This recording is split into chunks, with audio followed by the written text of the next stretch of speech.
الرحمن الرحیم السلام علیکم سامعین و ناظرین. میں اقبال شاہ ایڈوکیٹ نظام پور لیگل کلینک میں آپ کی خدمت میں کلاس نمبر 85 یعنی 85 میں حاضر ہوں، اور آج ہم ایک نئے ٹاپک کے ساتھ، نئے سیکشن کے ساتھ اور ایک نئے چیپٹر کے ساتھ.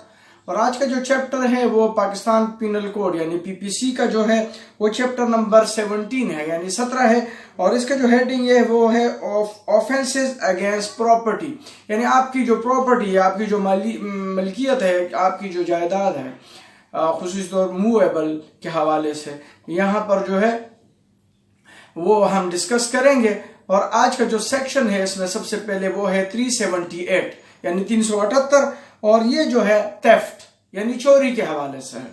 تو یہاں پر پہلے ڈیفائن کریں گے کہ چوری کیا ہے، اور اس کے بعد اس کی سزا کے بارے میں، اور پھر دیکھیں گے کہ یہ مجسٹریٹ ٹرائل کرتا ہے، یہ سیشن ٹرائل کرتا ہے، بیلیبل ہے، نان بیلیبل ہے، یہ کمپاؤنڈیبل ہے یا نہیں. تو چلتے ہیں پہلے سیکشن کو پڑھتے ہیں.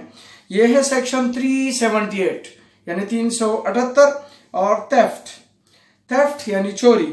Whoever intending to take dishonestly and any movable property out of the possession of any person without that person's consent moves that property in order to such taking is said to commit theft.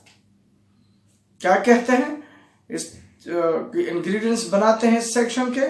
کہتے ہیں کہ whoever یعنی کوئی بھی شخص intending to take dishonestly any movable property، کوئی بھی ایسا ارادہ رکھتا ہو کہ وہ بدنیتی سے کسی کی بھی جو ملکیت کی چیز ہوتی ہے وہ لے جائے، out of the possession of any person، اس کی جو قبضے سے دور کوئی لے جائے، without that person consent، اس کی مرضی کے بغیر، moves that property in order to such taking is said to commit theft، اور وہ لے جائے اس کو بتائے بغیر، تو یہ چوری کہلائے گا. اب اس سیکشن کے جو ایکسپلینیشن ہے اس میں یہ ہے کہ موویبل چیزیں وہ جو ہم لے جا سکتے ہیں، جو زمین میں دھسی ہوئی چیزیں ہوں، جو زمین میں لگی ہوئی چیزیں ہوں، وہ تھیفٹ نہیں کہلاتا جب تک کہ وہ زمین کے ساتھ لگی ہوئی ہو. اگر وہ ہم وہاں سے نکالتے ہیں، فرض کے گھر سے ہم دروازے ہیں وہ لگے ہوئے ہیں اور اس کو ہم نکال کے لے جاتے ہیں تو یہ چوری میں آئے گا. اسی طریقے سے درخت ہے کسی کی زمین پر، اگر وہ درخت لگے ہوئے ہیں اور اس کو ہم کاٹ کے لے جاتے ہیں تو وہ چوری میں آئے گا. تو اس طریقے سے اموویبل پراپرٹی کی نہیں، یہاں پر موویبل پراپرٹی کی ہے. تو ایکسپلینیشن نمبر 1 ہے a thing so long as it is attached to the earth not being movable property، جب تک زمین کے ساتھ اٹیچ ہے تو وہ موویبل. ویسے تو دروازے کو ہم موویبل اس حوالے سے کہتے ہیں کہ بند بھی ہو سکتا ہے اور وہ کھل بھی سکتا ہے، موو کرتا ہے، لیکن وہ چونکہ اٹیچ ہوتا ہے زمین کے ساتھ تو وہ اموویبل پراپرٹی ہے اس صورت میں.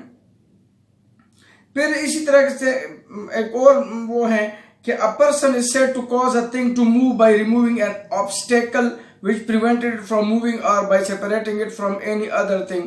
کوئی بھی چیز جو کسی اور چیز کے ساتھ بندھا ہوا، فرض کیا آپ گھر میں کسی نے بکری باندھا ہے، کوئی بیل باندھا ہے، اکثر قربانیوں کے زمانے میں ایسا ہوتا ہے، بکری باندھی ہوئی ہے، جب تک وہ کسی اٹیچمنٹ کے ساتھ، ویسے تو وہ موویبل ہے لیکن اگر وہ بندھی ہوئی ہے ایٹ دیٹ ٹائم تو وہ موویبل میں نہیں آئے گی، لیکن جیسے وہاں سے وہ رسی ہٹا دے لے جاتا ہے تو وہ موویبل میں آ جائے گا. اسی طریقے سے یہ زیادہ تر موویبل کے حوالے سے ہیں، اور اس کے ایلسٹریشن ہے A cuts down a tree on Z's ground with the intention of dishonestly taking the tree out of Z's possession without Z's consent. A جو ہے وہ Z کی زمین پر جو ہے درخت کو گراتا ہے اور اس کے بدنیتی سے اس کے مرضی کے بغیر لے جاتے ہیں.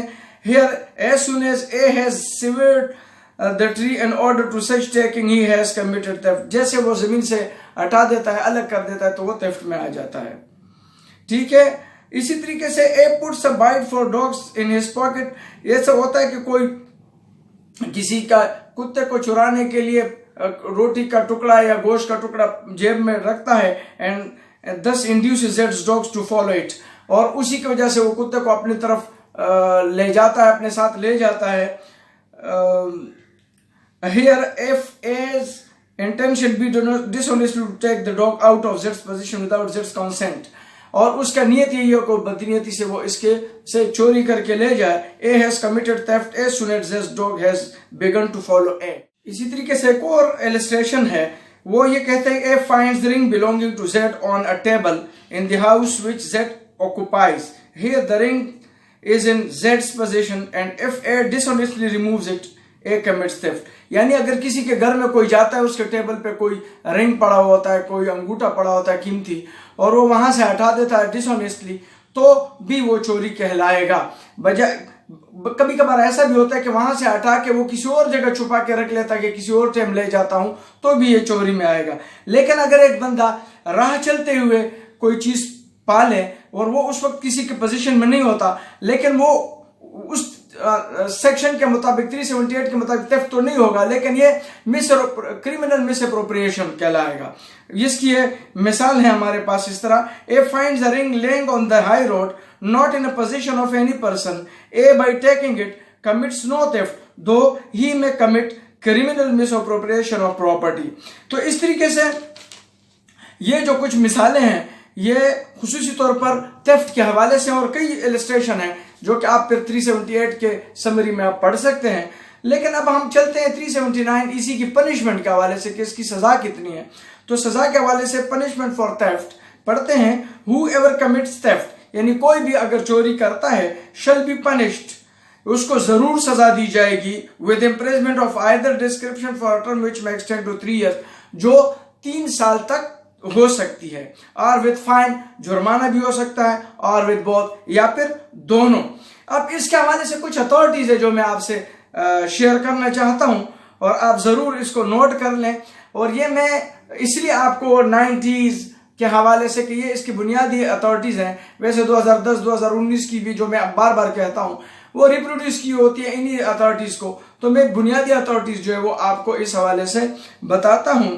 تو یہ ہے recovery of stolen watch not put to accused 1989 Pakistan criminal law journal 878, removal of trees in assertion section 380 BPC not ousted. اسی طرح removal of trees in assertion of contested claim, یہ ہے jurisdiction of high court with regard to offence under section 379 یا 380 not ousted. اب taking away goods by wife, no offence under this section 19. اب اسی طریقے سے اکثر ہم کہتے ہیں فیملی کیسز میں ہمیشہ ہم ایک دوسرے پہ الزام لگاتے ہیں کہ وہ یہاں سے کوئی چیز لے کر گئی, میری وائف جو کہ اس کا اپنا سامان ہوتا ہے پھر FIR کٹ جاتی ہیں, اور وہ فیملی کیسز میں آتا ہے. تو یہاں پر اس پہ بھی ایک اتھارٹی ہے, taking away goods by wife not offence under this section 1991 law notes ہیں اور 1239 یہ ہیں, اس کو ضرور پڑھ لیجئے گا. ہمیشہ یہ کانٹیسٹنٹ میٹر ہوتے ہیں. ہم کراس میں بھی کرتے ہیں کہ جب وائف آپ کے سامان لے گی تو آپ نے کسی تانے میں اپلیکیشن دی تھی, آپ نے کوئی FIR کٹوائی تھی, جب وہ چوری کی بات کرتا ہے. اسی طرح کیس پراپرٹی نائدر پروڈیوس نار ایگزیبٹڈ 1994 ہے, پاکستان کرمنل جرنل 1874 ہے. اکثر ایسا بھی ہوتا ہے کہ اکثر جب کیس پراپرٹی ریکور ہوتی ہے تو اس کی بھی جسی طریقے سے ہم کسی شخص کے آئیڈینٹیفیکیشن کراتے ہیں, اسی طریقے سے کیس پراپرٹی کی بھی آئیڈینٹیفیکیشن ہوتی ہے کہ وہ آئے اور بندہ اس کو کورٹ میں پہچانے.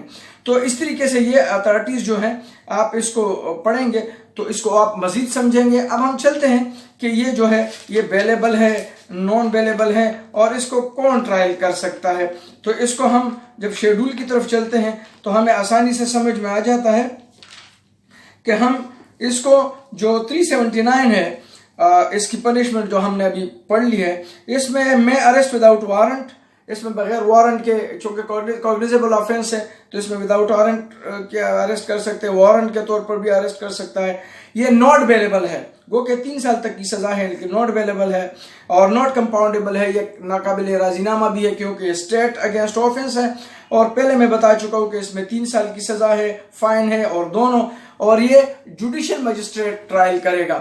اور یہ ہمیشہ ذہن میں رکھیے کہ یہ پروہیبٹری کلاس میں نہیں آتا ہے، تو اس میں عموماً ایسے کیسز میں جو ہے وہ بیل ہو جاتی ہے، کیونکہ یہ 7 سال تک کی سزا نہیں ہے۔ تو پروہیبٹری کلاس میں خصوصی طور پر ایک مشہور سپریم کورٹ کی اتھارٹی ہے PLD 1995 سپریم کورٹ کی پیج 34، جس میں خصوصی طور پر پروہیبٹری کلاس میں کیسے بیل دے دینے چاہیے اور کیسے بیل نہیں دینے چاہیے، دونوں ڈسکس ہے، تو یہ بھی آپ ضرور پڑھ لیجئے گا۔ تو آج کے لیے اتنا ہی، لیکن اگر آپ میرے کلاس میں یا میرے اس نظام پور لیگل کلینک کو پہلی بار دیکھتے ہیں تو آپ ضرور اس کو لائک کریں، سبسکرائب کریں اور بیل آئیکن کو بھی آپ پریس کریں تاکہ میرے آنے والے کلاسز کی ویڈیو آپ کو ملتے رہیں۔